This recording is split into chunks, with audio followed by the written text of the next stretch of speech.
Pandemic Resilience, the Hindu Editorial on call for a new health law post-COVID-19. The Hindu. The report of the Parliamentary Standing Committee on Home Affairs calling for a comprehensive Public Health Act, as a response to the extreme stresses caused by COVID-19, is a welcome call to reform a fragmented health system. When the pandemic arrived, National Health Profile 2019 data showed that there were an estimated 0.55 government hospital beds for 1,000 people.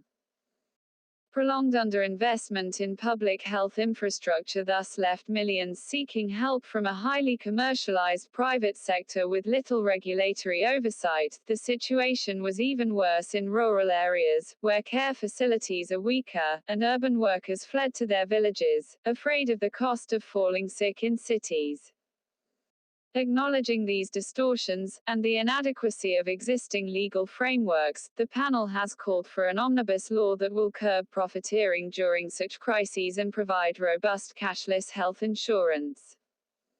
Its indictment of the feverish commerce surrounding health care provision, however, can serve a larger purpose if it covers overall system reform, addressing the structural asymmetry created by misguided policies. India has committed itself to covenants such as the Sustainable Development Goals, but continues to evade making the right to health a full legal and justiciable right under the National Health Policy. Among the committee's observations is the absence of insurance cover for many and oversight on hospitals to ensure that patients are not turned away in a crisis such as COVID-19.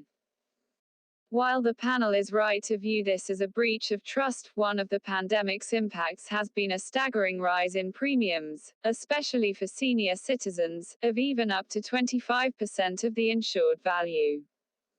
What is more, the insurance regulator, IRDAI, set 65 as the maximum age of entry for a standard policy earlier this year, affecting older uninsured citizens.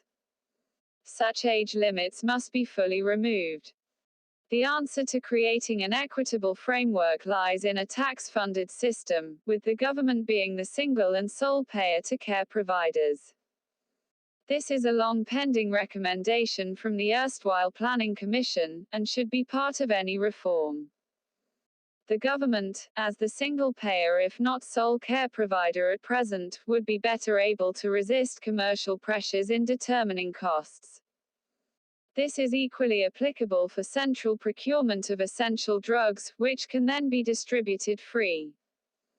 Legal reform must provide for a time-bound transition to universal state-provided health services under a rights-based, non-exclusionary framework, with states implementing it. Private arrangements can be an option. COVID-19 has exposed the dangers of excessive reliance on private tertiary care. The corrective lies in raising public spending to the promised 2.5% of GDP on public facilities that are universally accessible.